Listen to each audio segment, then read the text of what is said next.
Welcome to the beading project, The Power of Love.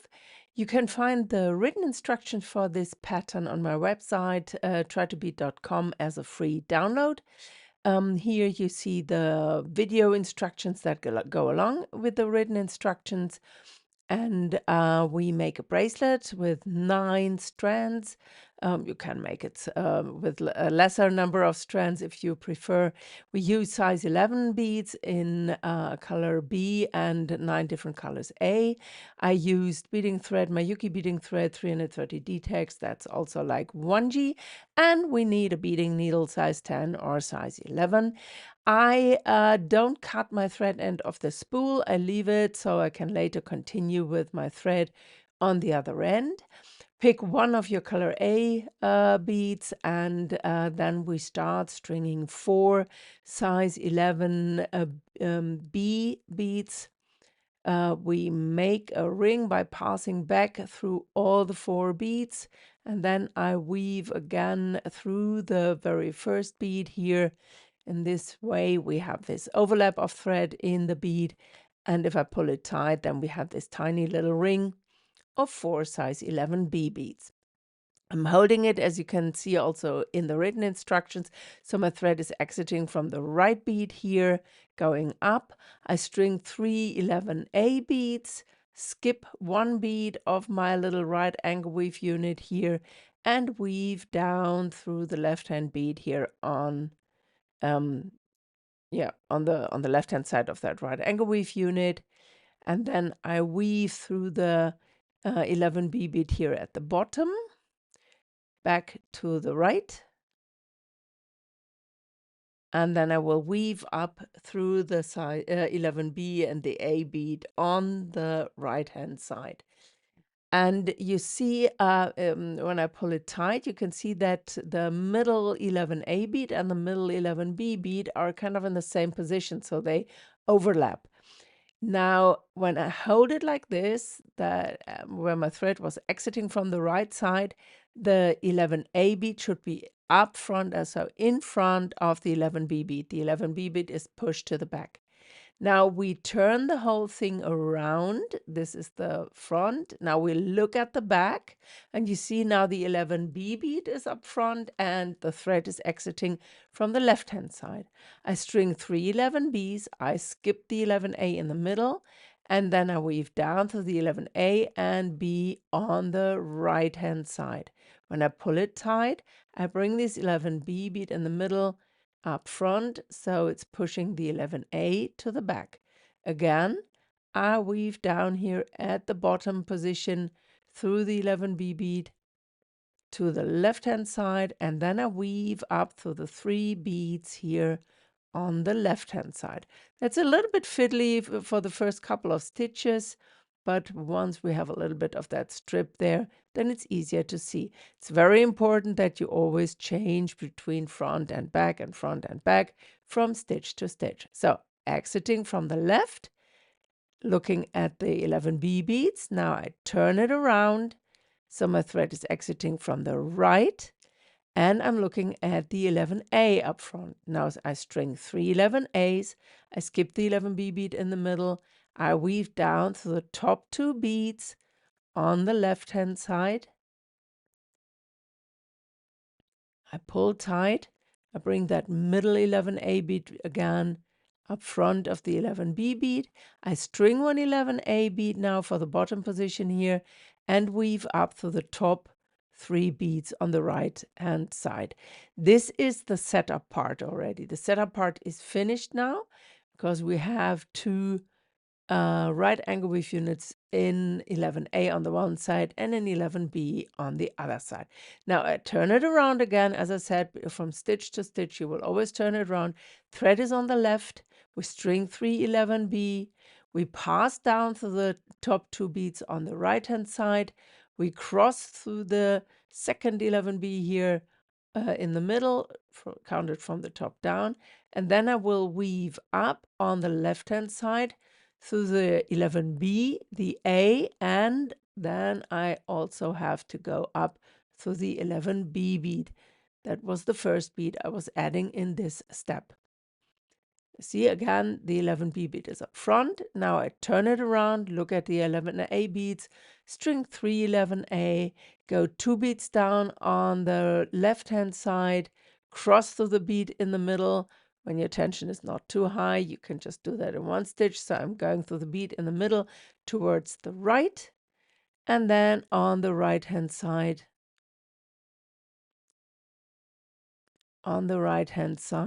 I will weave up through the 11A, B, A. So the top 3 beads always on that other side.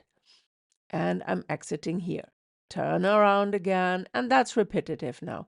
Always string alternating the 11As, 11Bs. Now we're at the 11B bead side, so you string 3 Bs, skip the middle bead, go down 2 beads on the one side, cross through the position in the middle. Always make sure that the bead that is coming, the middle bead is coming up front on the side where you're working. Then I weave up to the cross through the middle, weave up through the 3 beads on the left-hand side, and turn it around again, and continue with 3 11As. You repeat this now, alternating A's, B, A, B, front, back, and so on. Usually my working thread, after a while, my working thread is done, and still the bangle is not long enough to be finished.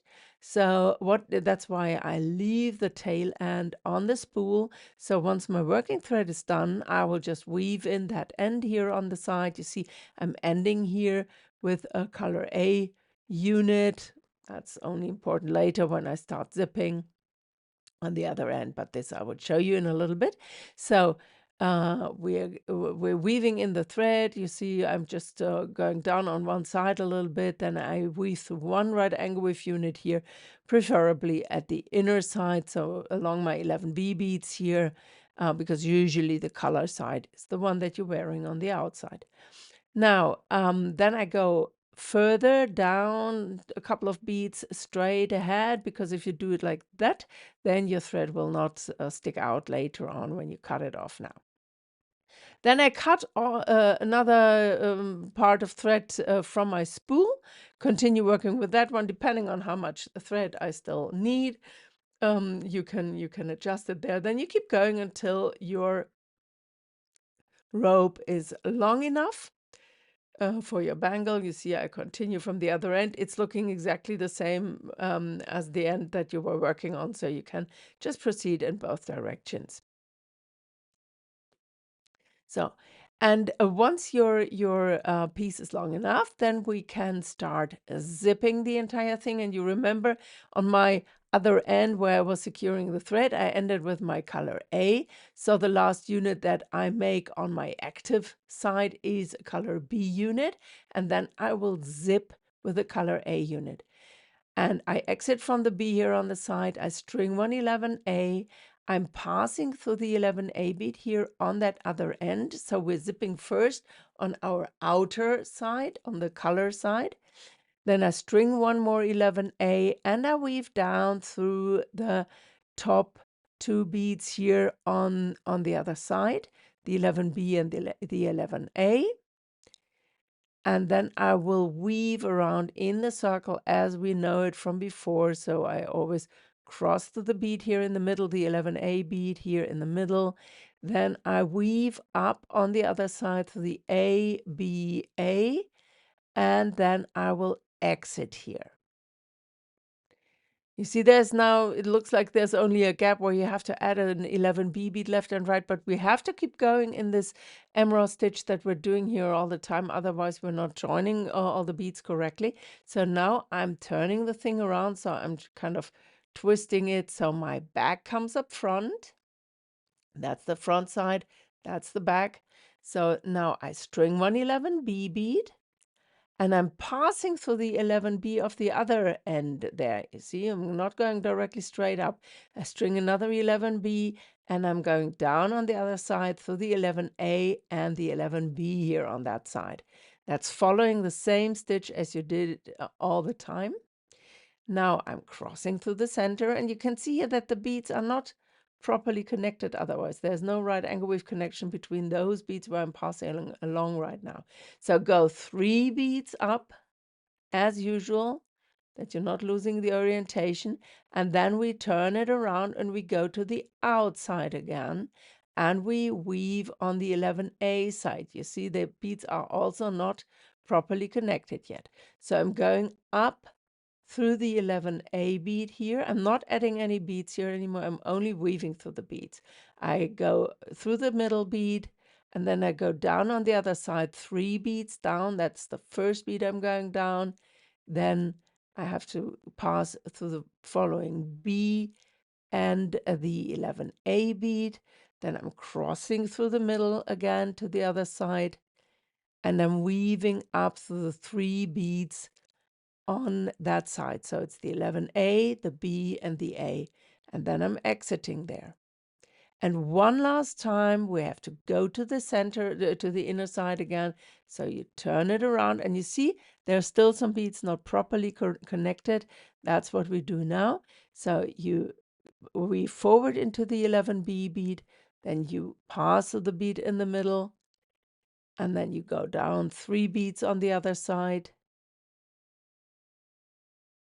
And you see down there also, that's the last join that we have to make, exiting from the 11B bead here. You see the bead in the middle is not connected to the bead left and right yet. That's what we're doing here. So you go through the middle bead, and then you weave up through the 11B, A, B on the edge. And now we're done with the zipping process. So zipping takes 4 steps for this rope. And now you have a completely seamless zipping position. You can't see where you made the zipping process. Now we stay here on the outside. We make 1 cubic right angle weave unit here from 11A beads. So you exit from one of the 11A, you string 11As, pass back through the bead you were exiting from, then you forward into the next 11A of your chosen floor, one of the right angle weave units there. You string 2 11As, you pass through the side bead of the previous unit, you pass back through the bead of the floor where you were exiting from. Then we forward into the next 11A of the floor, just going around the corner. String 2 11As, pass through the side bead of the previous unit, back through the bead of the floor. That's the third wall of your little cube. Now we are passing into the last bead of the floor and step up to the side bead of the very first wall. We string 1 11A, we weave down through the 11A of the previous wall and the 11A of the floor. And now you don't have to reinforce the beads at the top. Just weave in your thread. You're not reinforcing the beads at the top. That's making it easier later on. Then you have more space there when we join our bangles with that one emerald line at the top. Now, you weave in the thread, you cut it off, you make the other number of bangles just as you like. I made 9 bangles in total, 9 single ropes in total. You can choose as ever you like. And when you make the very last one, you need about like 30 centimeters. That's about 12 inches, if I'm not wrong, and to make the connection at the top. So take a little longer thread when you make your very last rope. Now, once this is done, you see I'm just trying.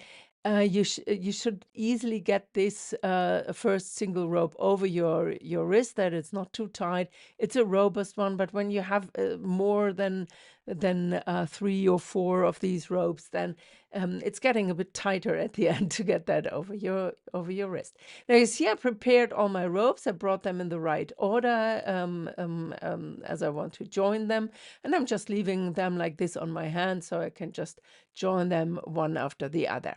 So we start from one of the cubic right angle weave units, and now we will weave to this very first to the top of the very first cubic right angle weave unit here once around.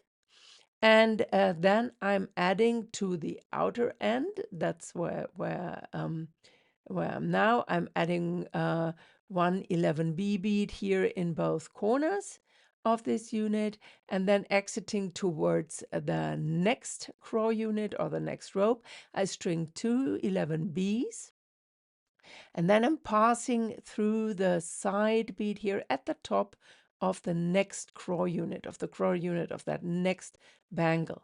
I string 2 more 11B beads, and then I'm going to the right, or here bottom down, but it's actually in the drawing, it's going to the right through the lower 11B here, on 11A on my first crow unit. I'm weaving around, and I'm exiting from that second 11B bead here of the first two pair of two that I added in the beginning. Now I string one 11B bead, and I'm going around the other 3 11s here of that second crow unit. Third one, exiting here, and I string one 11B, and then I'm weaving through the other two, through the top of the other two 11B beads here on that side, only through the top bead. We have another right angle weave unit here that we are following, or the line of a right angle weave unit, which is a little bit hard to see because we have different colors here in that right angle weave unit. But I'm only going one bead down, then I'm crossing through that bead here in the middle, which is an 11A bead. Just make sure that your thread is not going on the bottom around that other 11B bead here. That you pull it over, so we're just ignoring the second 11B bead there, and then we go through the top two 11B beads and the 11A bead after the 11A bead of the next crow unit. We're weaving up here, so that is one right angle weave unit that I'm pointing out here, and that was the unit, the two adjacent units that we were weaving along. Now we repeat this. First, string two 11Bs, just catch the side 11A here of that next crow unit, string two 11B beads, then you weave one bead down here of the previous crow unit,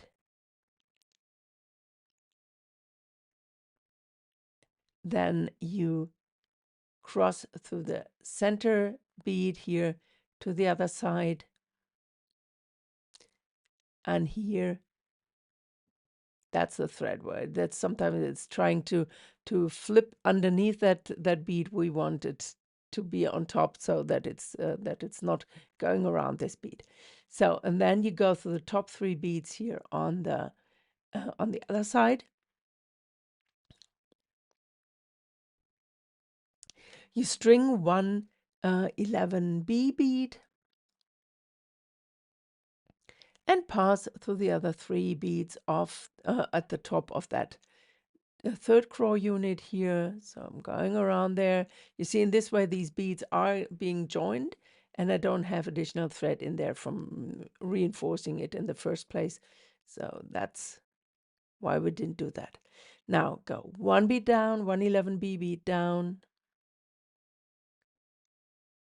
cross the bead in the middle,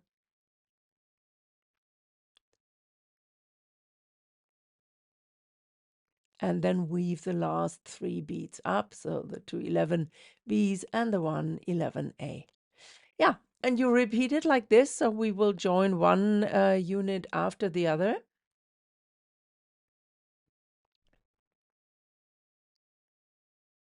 And one rope after the other until all the ropes are joined. There's the next one. It's always the same.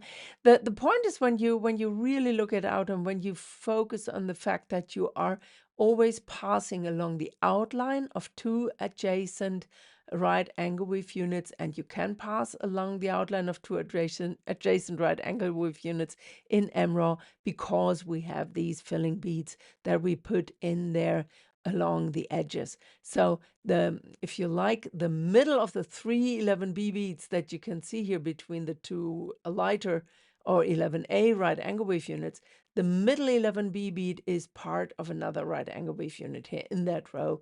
And in this way, we always have a filling bead, right angle weave bead, a filling bead, right angle weave bead when you look at the outline. And you will always weave along the outline of 2 adjacent right angle weave units when you do this emerald stitch. When you focus on that, then you don't have to pay that much attention. Always try to identify the right angle weave units.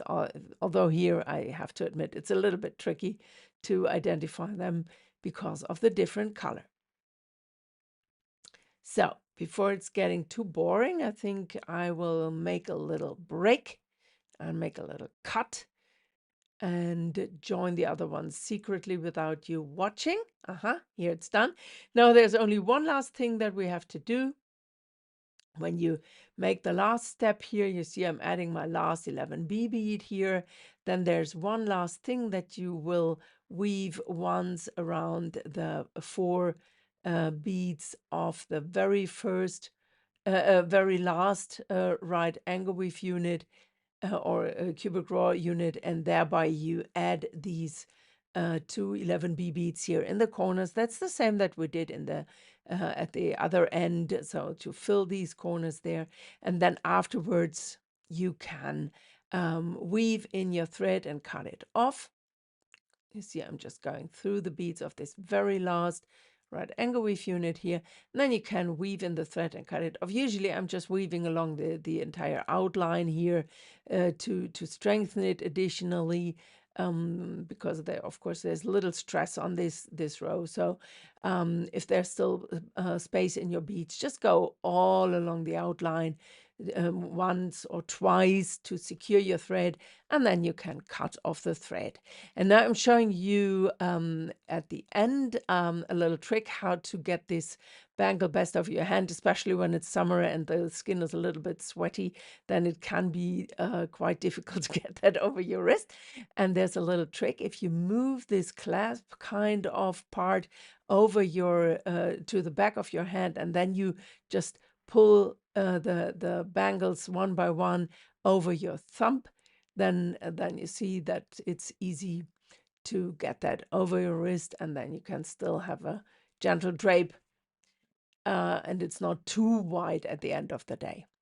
Yeah, I hope you enjoyed the project and that you like this little chain or rope pattern. It's a very robust pattern, very good for bangles and wraps and whatever. And you can wear the bracelet inside out, as you can see here. So when you wear it like this, then your bridge is even hidden, more subtle in the colors in this way. Thank you very much for your attention. Hope to see you again soon.